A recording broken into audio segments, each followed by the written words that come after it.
शेषे जीवन हारिले किरोसिन ढाली निआरे गुरुतर युक्त 3 छात्री।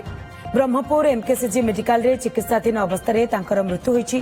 गंजाम जिला आसिका भेटेरी गाँवर से छात्री थिले। गत 28 तारिख रे देहरे निआ लगाई देथिले युक्त 3 छात्री। छात्री शरीरर बेक एवं मुह 60% रु अधिक पोड़ी जाइथिला। प्रथमे तांको आसिका एवं परे ब्रह्मपुर मेडिकल को स्थानांतर करा जाइथिला।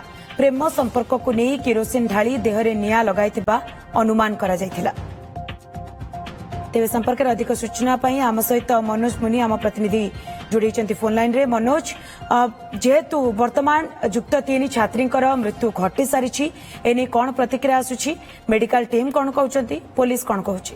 देखंतु जो माने जी नाबालिका जो कॉलेज छात्री कह जाउची से तो 5 दिन आईसीयू रे रहिया पर बरहमपुर रे तांकर गतकाली देहांत हो जाइतिला। आज तार शस्त्रकृत सरीची घरे तो शोकाकुल परिवेश होगी। विशेष जदि कथा आम कहवा झील को प्रेम संपर्क को लेकिन जदि कह जाऊँगी किंतु झील को कह झीर परिवार कहवा प्रकार गोटे 2 जन कुआडे शारीरिक संभव करथिले, बलात्कार भी करथिले।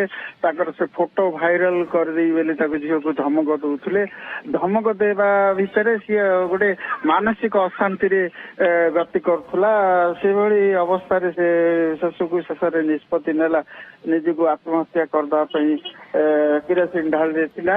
28 तारिख दिन घटना घटी। आसिका को कोणा हेतिला मुर्मूष अवस्था रे सेठु बरहमपुर को स्थानांतरित करा जायतिला। मुर्मूष अवस्था मनोज जो मानक नारे अभियोग होईछि सेमानक विरुद्ध रे कोनसे एक्शन? निश्चय कोटिनेडा थाना रे तार घर पक्षर गोटे एतला दिया जायतिला। से ताको आधार करिकरी केस रही जन को गिरफ करा जायछि।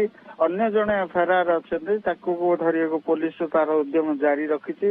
अद्यावधि केस तदंत जोरदार चली। जेहेतु युवती नाबालिका जो कहते मृत्यु पर ए घटनाटा अधिक संवेदनशील हो पड़ी। जेहेतु गोटे परिवार रे गोटे झील गोटे बदनाम बोझ मुंडे गोटे परिवार लोक म्रियमाण हो पड़ती। जहाँ आम देखुचु बर्तमान परिवार सहित आलोचना कर मानसिक अशांति भितर से परिवार वर्ग बर्तमान बीतौଛନ୍ତି मंदागिरी। तेबे मनोज यार भितरे केते जनक नारे अभियोग होईछि सेनी पुलिस पक्षरु कोनसे प्रतिक्रिया हस्तगत होई परिछि कि? पुलिस जदियो आम पास आमको किसी प्रतिक्रिया रखुनी ए संक्रांत रे जेहेतु तदंत चलीछि ए विषय सविशेष तथ्य देइबे हबनी बोली जहाँ कह जाउछि। वर्तमान पुलिस हेतु विभिन्न दिग को नहीं तदंत आरंभ करछि। स्थिति पर नजर रखिथांतु मनोज। बहुत बहुत धन्यवाद आपनकर समस्त सूचना पाए।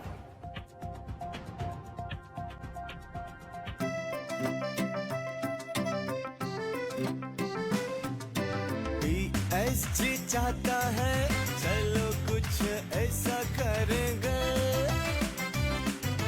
देश की शान है हम संदार रहेंगे, संदार रहेंगे। टीएससी गुरुकुल गोठपाटଣା भुवनेश्वर।